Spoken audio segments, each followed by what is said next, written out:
Doing well. I'm doing well. I can dig it. I just visited your lives a couple of times and just got some good, get some good words out of it. So I just decided, if since you invite welcoming people to join, I should join. And Okay. Well, um, uh, so tell me a little bit about your page. well, I'm a musician by trade. I rap and I make beats, and I also paint and draw. But my page is mostly talking about my music. Your music. And Yeah. now, do you bring how you know music is? I find. Fuma mucho. What's poppin'? Sorry, just seeing some people pop Oh, up. just Want to say what's welcome up them to in. some people. Welcome them in. Hey, Yes. yeah. Welcome everybody, because my eyes can't do two things at once. So welcome everybody. David, everybody, because I have that end. Even if I hmm know you, I wave at you because you're part of the experience. So tell me about Yeah. music. How do you want your music to translate to to the being that your music is going to expand exponentially out in the world? So how do sorry, some of what you said cut out, so I didn't catch the whole thing. Okay. You asked me about my intentions for my music. Is that what you're asking? Um, yeah, I mean, hopefully it can be useful, right? Like useful in the sense that someone can listen to it and it can be a form of technology for them to basically, I'm thinking of it as technology, like not the technology that I used to create it, but the music itself as a technology for like potentially for healing, potentially for some type of growth, or just if when you need to feel like someone else understands. Well, I don't know exactly what the word or phrase for that, but just a technology that can do that for people, so people can like flip the switch on that thing, and just like some other gadget, it can help them do something that maybe they can do on their own, maybe they can get some help from friends to do, but it makes it a little easier. And sometimes that convenience is the difference between something getting done and not getting Right. done, right? Right. I love that because I asked you want your music to allow people to grow and expand. That Yeah. music takes them into their inner of themselves, right? It's the inner possibilities of what how they need to heal themselves. Possibly, maybe. Yeah.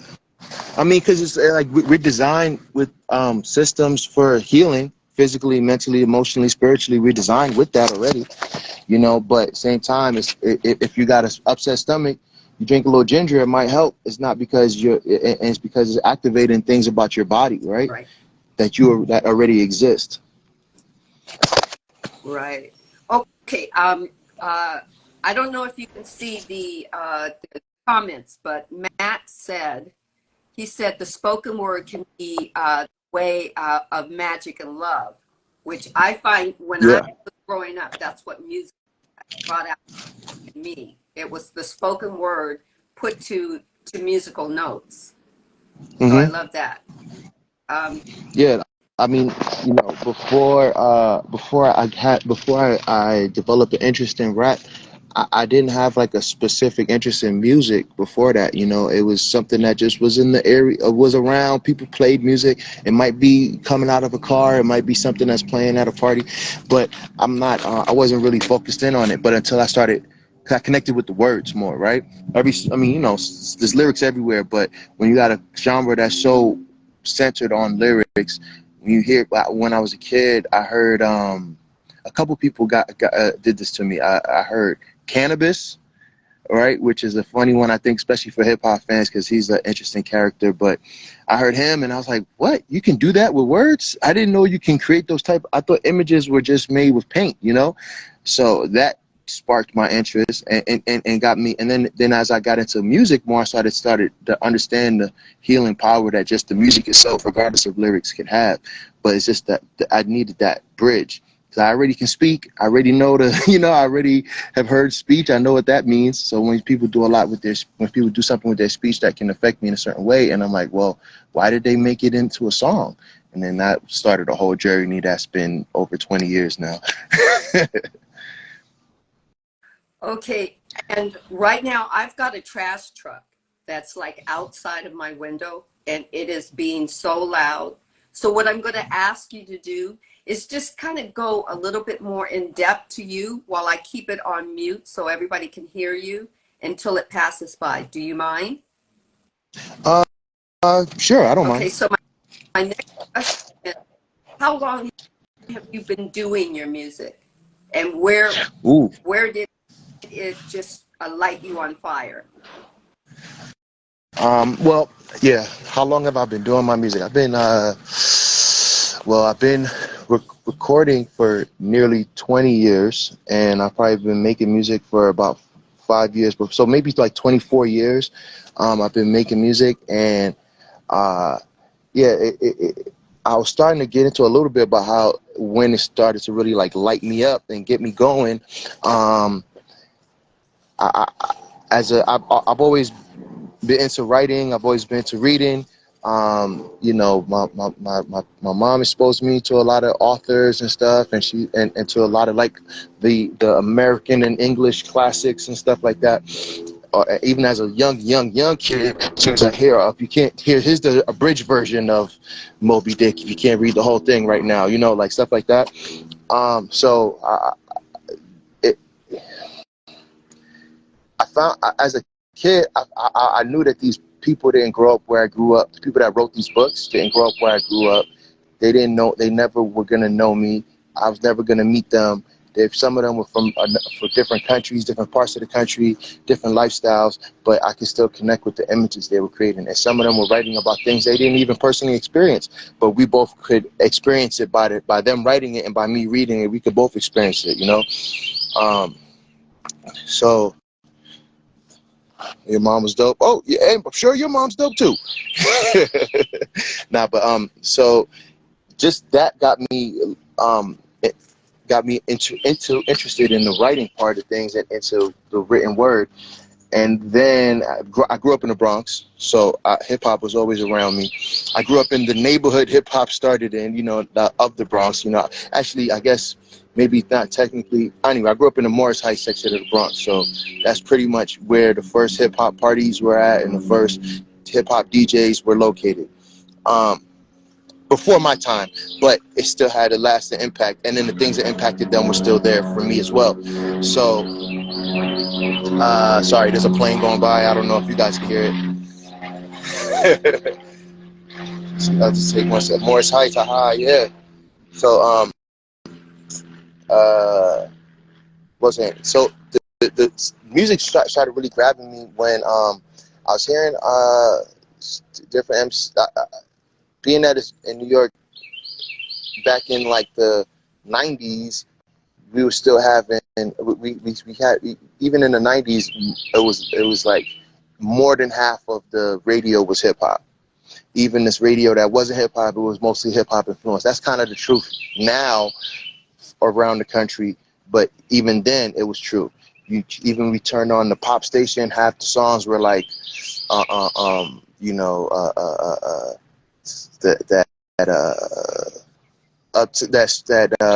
either freestyle or that kind of Teddy Riley swing type of thing or something hip hop ish. It was hip hop ish if it wasn't hip hop.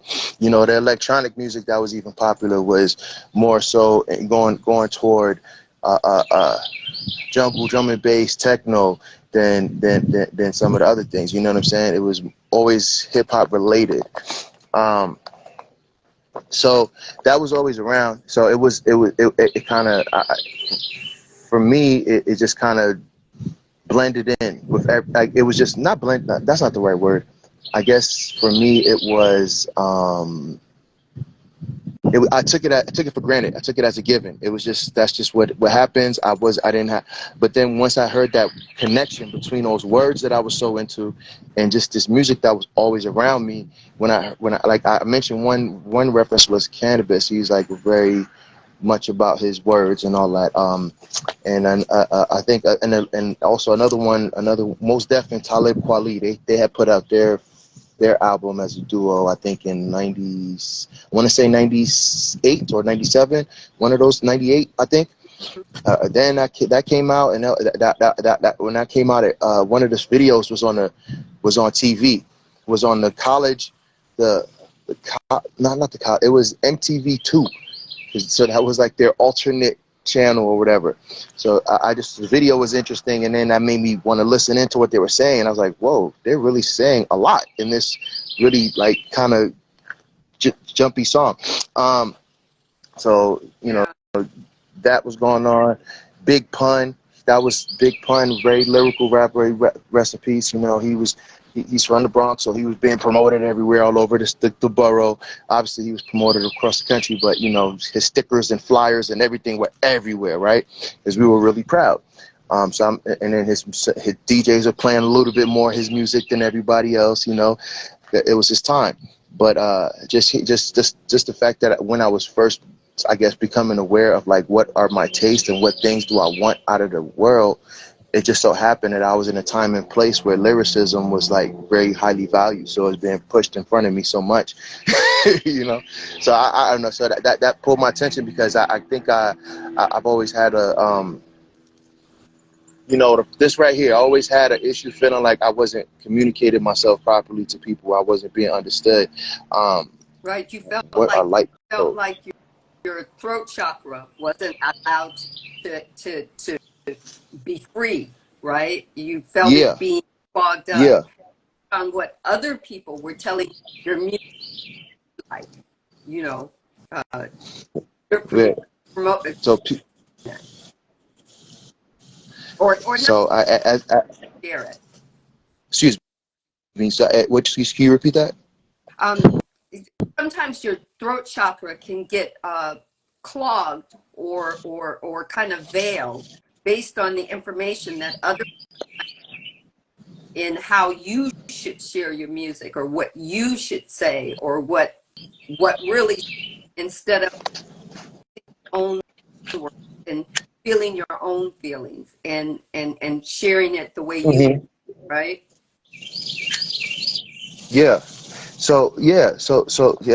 Previous to even having that avenue of lyricism to express myself, I was kind of feeling like I was trying to fit into the modes of speech that I kind of thought I was picking up, or how do you say things? How do you, you know, I kind of still feel that. I still have that feeling, and they have names for that, but I'm not going to name it here.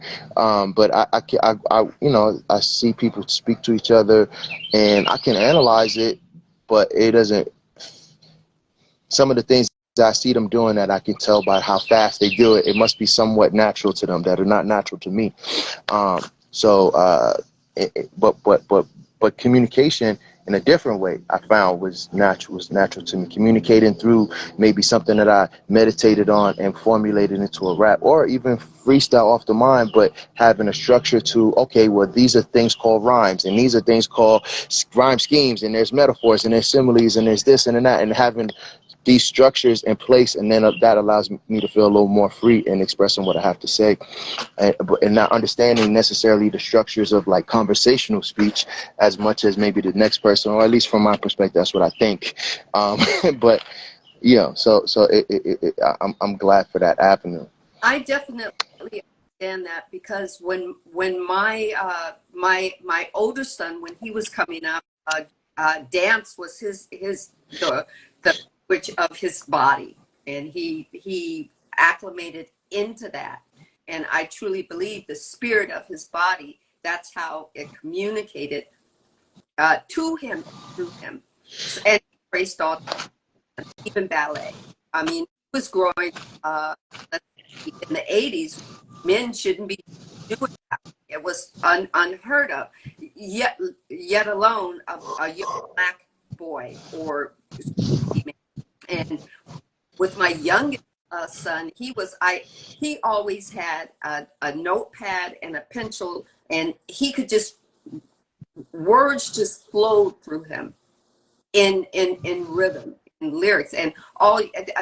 they used to, I used to have a lot of families say, how does he do that? You can give him a word and he can sink into the word, or I think now that I understand it, he aligns with that word and it just comes as a rap. It comes. Yeah, As yeah, yeah, a yeah, word. yeah, yeah, yeah, yeah. It's And like that. I like that you phrased it that way.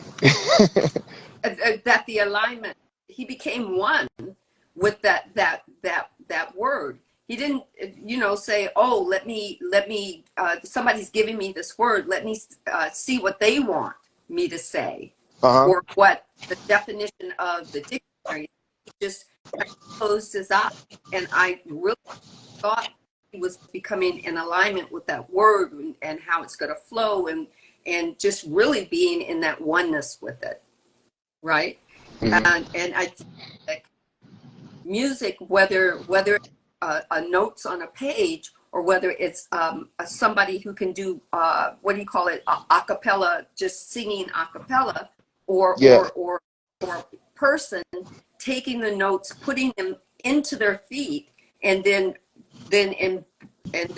I'm trying to the word, Embodying. yes, embodying it and then letting it go, or the Yeah. better word, Mm-hmm. embodying it and then surrendering it to whoever needs it, whenever, however they need it, right? Yeah, yeah, yeah, yeah, yeah, yeah, yeah. Uh-huh. Now I'm liking the language you're using right there for this, because because again, the word align, that aligns with my experience of like creation and art. Yeah, yeah. Yeah, That just, and the specifically when you switched out let go for surrender, because yeah, it's not like you're tossing something out, or just, it's there's a high value to what you are surrendering, and that's why you're surrendering it. Is to offer that value to the next. Yeah. yeah, offer, yeah. And like I was in my reading that I was doing at the last couple of days, and the meditational that I have on Fridays, not Fridays, I'm sorry, on Wednesdays. It's about, so you, in order to alchemize something, anything, in order to change it and transform it, especially in the arts, especially, this is the language. See, we're being told that our language is the words, the spelling of the word, then how we sorry, I have a hot rod to drive. I love to hear muscle cars. We have we learn to spell when we're children, and then we learn to Mm. we go home, we learn how to spell it backwards and forwards, we learn words, and then we learn how to put it in a sentence, and then we must commit it to memory, these words. But nobody Mm. ever taught us how to come in alignment with the words, and how to take them, and either we embody them, or we discern them before we embody them. Okay, if I'm a writer, what do I want to or become in alignment with? That's going to be an me, and also the people that I'm serving. Okay, because we serve people every day. It so it's kind of like, if you're giving something, you have to know, you have to be able to give it before it becomes alchemized, before it becomes changed, before it goes through that fire and becomes what you really want it to become, right? Mm-hmm. Matt says, glad you popped on here, bro. Got my follow, and I'll see you smoke trees. I'm all about plant meds. Oh, right. Mm-hmm. He's all about plant meds. So see how we kind of connect with when our intention of is when we embody our intention embodies others. I love that. You know. So yeah, I was just like, all right, let me stutter a little. Let me stop stuttering as much. I mean, so I'm gonna light what up and get my stuttering down, and kind of maybe calm my speech pattern so I can be more understandable here. You know, Yeah. that was that intention. But then, yeah, Hi, Chris. it connected. Right. Well, with me, my light language does that for me. You know, it's like sometimes my inner being will say, take a moment. You know, like, especially when I'm reading a book and I get excited, and then my ego kind of starts to try to switch words and whatnot and make me nervous. I'll just take a moment. I'll just say, am I aware? And then I'll just, my light language will take over for a while, put me in that receiving moment and get back to it. Yeah, Yeah. yeah, yeah. It's like it's almost, it feels almost like like ego regulation in a sense, like not letting the ego get too inflated, but also not letting not shedding the ego up, because it has a point, right? There's a point. You're not supposed to be your ego, but your ego is supposed to exist to tell you, like, hey, hey, like, remember, don't forget that, don't forget that you're valuable. Yeah. You know what I'm saying? Your value The doesn't ego come gives, from your ego. Your ego is just there to tell you. yeah. Well, the ego So, will point you in the direction for your soul to tell you how valuable you are. Right? ooh, I like that. The ego, Yeah, the ego, it's up. oh, of course, once I'm listening, the ego wants to let you know, is going to tell you it's not your best friend, but it's not your enemy. It's there to point you Mm-hmm. to something that you need to either say, wait, is this for my greater good? Is this being shown for my greater good? Yeah, yeah, Right? yeah. You gotta use the discernment here or in your heart. Discernment in the mind or discernment in the heart, or a combination of both, or something to figure out that message. Because it could be telling you, hey, you the shit. But what's that mean? What does that really mean? You know what I'm saying? Like, if I like, so I like that, and that's the not to. Well, I am going to.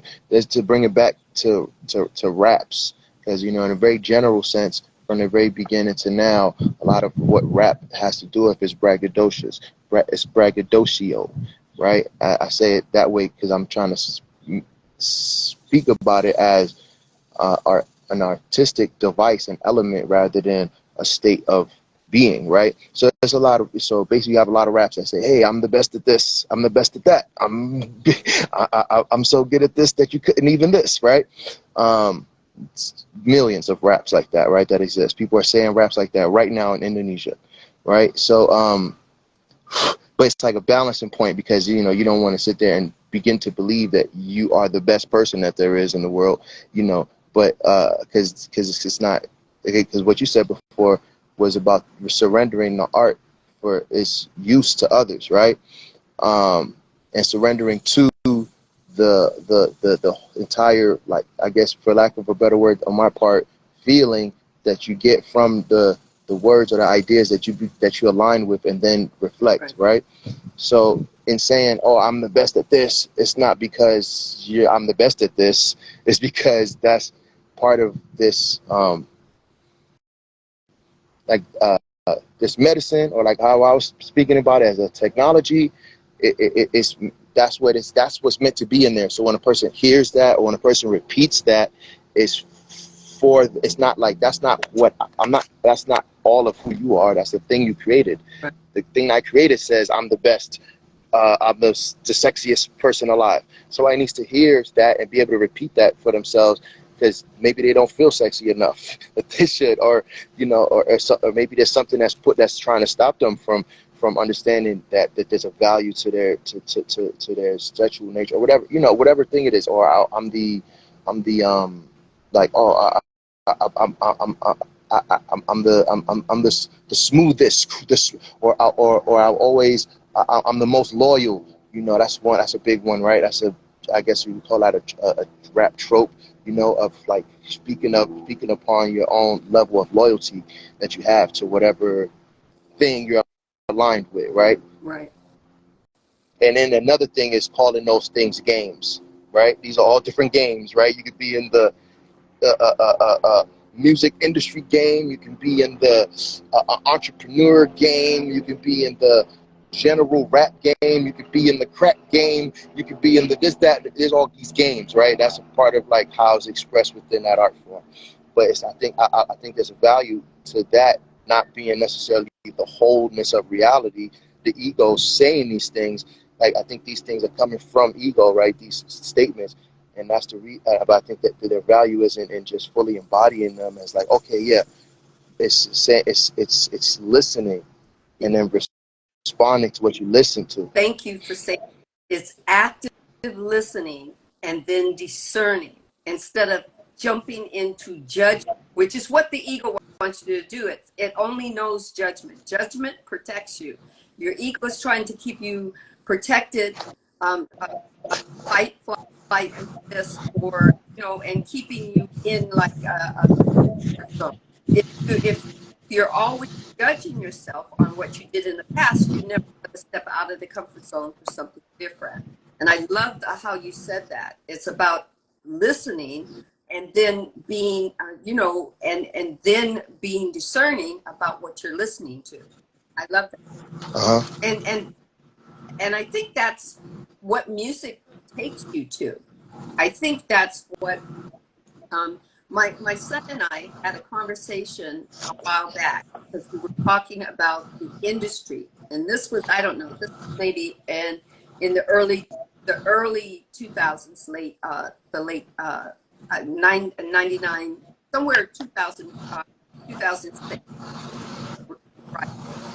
But we were talking about the industry and how even though change is happening, it's occurring, it's going to come regardless of whether we like it or not, regardless of whether we want it or not. And especially if people in the industry are making and we're talking about the executives and the business, people who are making money off of you as a product.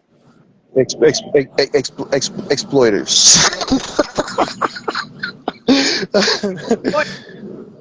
Making money off of how you look, what you say, what you play, and everything.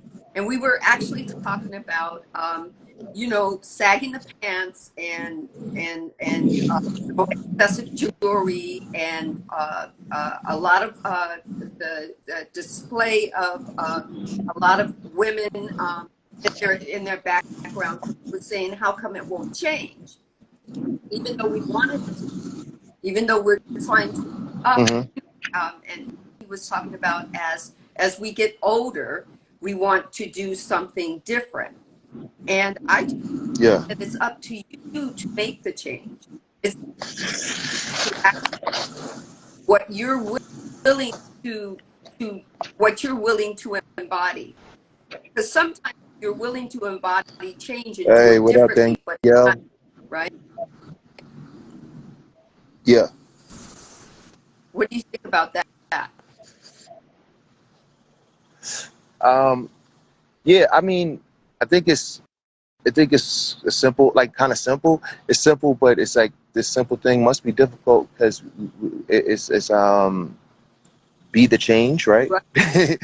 Is the thing that the whole be the change. It's like, yeah, that's the thing. We all know it, but it's like it's hard. It's hard to change. So as an individual, it's like certain individuals that's like, well, I made a lot of change. Where it's like, yeah, it's hard. So like you did a lot of the harder work than most people did, and that's an incremental part of the change of this large population. You know what I'm saying? You and whatever 50 other people, right? Whoever it is, I don't know how many people do anything. I can't. It's hard to like try to put it in. I'm not trying to. Yeah. I'm not trying to lock it into a box and say, oh, I know this is exactly the changes that the world needs and who embodies it. But we have a general idea as an overall population of the world. There's only a few of us that may have either the energy, the will, or just the skill or ability that just actually achieve what can be seen as a fair amount of those changes. And then, yeah. It was very hard for them, and it was so hard that a lot of other people didn't do it. And then it's so hard because it's only a few people that do it at a time. That's how those kinds of like full paradigm shifts either happen, either like that or like super suddenly because something nobody could expect just happened to everybody. Like Right. some kind of disaster or something, right? But uh, um, other than that, yeah, it goes through. It goes so gradually that most people don't even notice it happening. To the point where I think that's where some of the frustration even comes from. Um, Yeah. you know. Because I was thinking it was Tracy Chapman brought in acoustical guitar. She was told that would never people wouldn't do the acoustic music, blah blah. Yet Tracy Chapman, at least I think, 3 major albums, all Hmm. the guitar, right? Yeah. And Shania Twain was told that her music would never work across the board. She and Mutt Lange viewed country with pop, right? Yeah. We were told, Which now just seems like, oh yeah, duh. Now we're like, yeah, no, duh. That's of course people do that. That makes sense, right. duh. But yeah, And at the time, wasn't it also? I think it was was it the Rolling Stones and oh God, the name is gonna leave me. It was Walk This Way. They did Walk This Way and uh-huh. Aerosmith and oh and Run DMC, yeah. yes, and that's why I couldn't remember it because it wasn't the Rolling Stones. It was Aero and Run DMC, and they told us that rap wasn't a thing, and now Yeah, it's yeah. right. But it's like yeah, yeah, exactly. The bridge, man.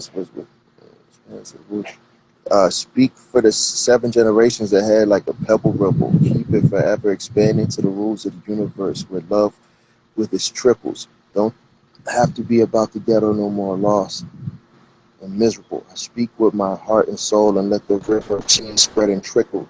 Gone through to the gone through the death and destruction to be the shift of God's symbol. Just Oh, downloaded that one. All right, Matt. Yeah. All right, Matt. he's a wonderful poet, you know. What's up, So I Boga Healing? yeah, and he's excited. I believe he put in another comment that he would love to talk to you about some type of collaboration. So that's between you and him, you know. Oh yeah, yeah, and definitely, yeah. DM me. I'm definitely looking in those requests. I'm gonna add you. That's yeah. I'm with it. Yeah, wonderful. Now, I'm going to I do have Shaman David, what up?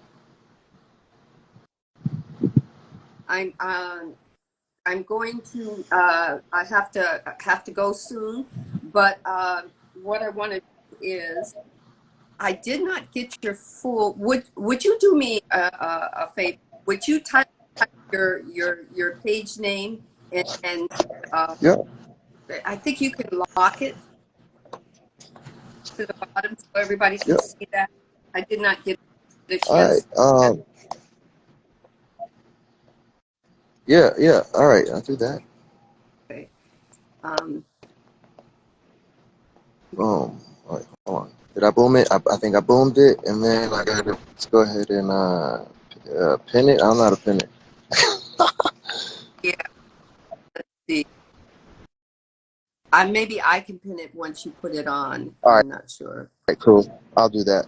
I just posted it. Okay, so maybe I can go. I don't know. There it's pinned. Wow, look at us working together. Yeah. If you don't mind, I'd like to go go ahead and use this as my podcast. It's an impromptu podcast, but I also post it on my Spotify, iTunes. Is that all right with you? That's all right with me. Yeah. Yeah. I'm honored to be part of your podcast. Oh, I'm honored. You became my first one today, you know, because I didn't know exactly how this was going to go. All I know is sort of that just go on, introduce your podcast, and go flow. And this is the flow. Yeah. I feel it. Now we'll be back.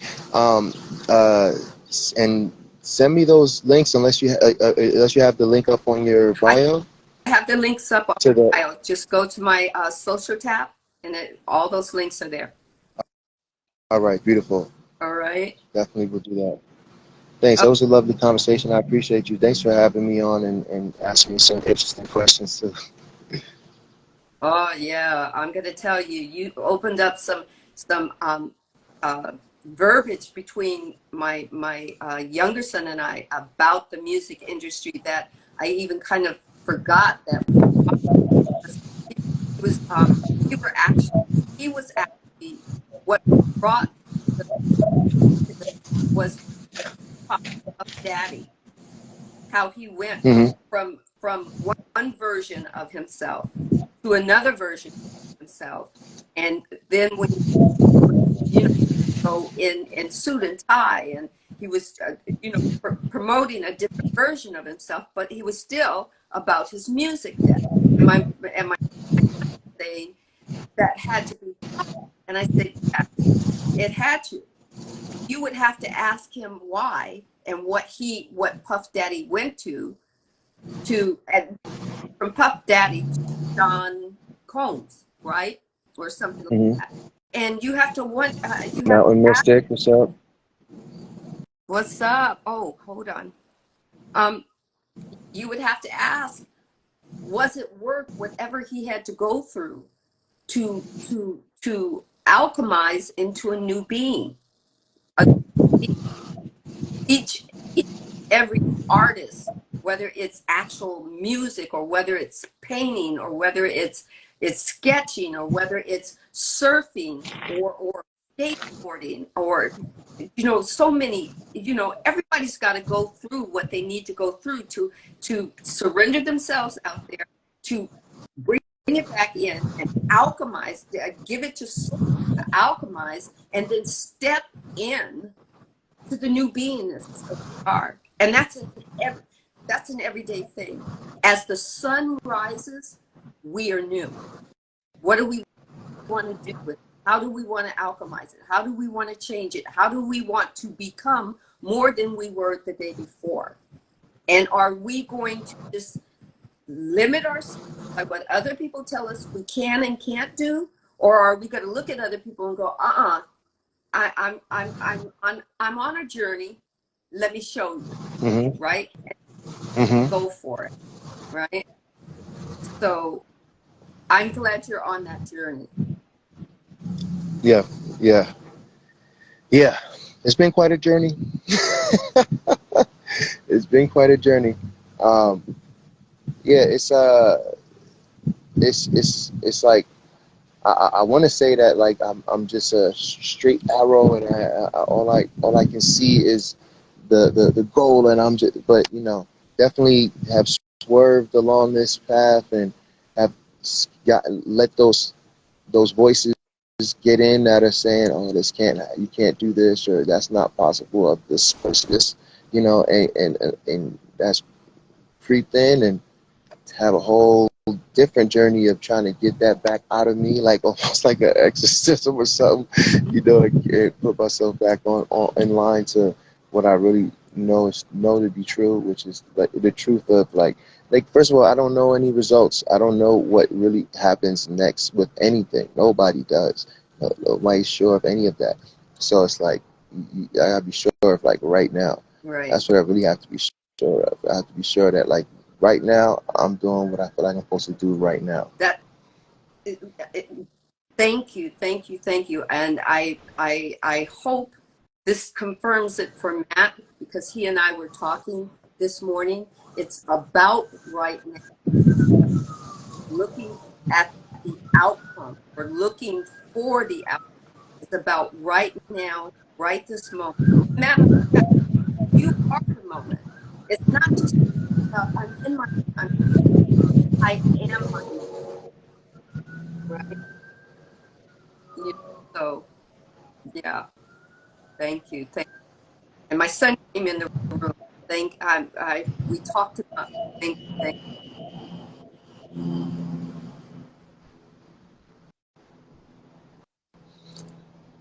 Yeah.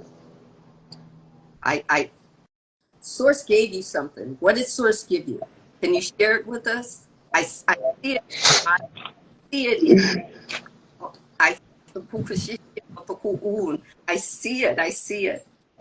Yeah. Well, yeah, no, I wanna have some more conversations with you, and I wanna like I want to encourage more people to talk to you. Uh, I was thinking about that. So, but we'll talk about that. Yeah. But yeah, I was just thinking cause like this is nice. This is good. It's just like I'm about to get going. I'm about to get going pretty soon. Like in a minute or two. Let's call it that, because if I say that, if I don't, then I won't. But cause I'm moving on. I got some music things to get into, and then I got some promotion and marketing things to get Yeah. into, and then I just and some money things to get into as well. Just things, right? But I'm glad to have had this conversation with you before going to go do those Yeah. things, and I'd like that to be some kind of a habit, and I think that could be a good Uh, habit. it's a habit. It's Source is always showing us those good habits. Sometimes we just don't want to.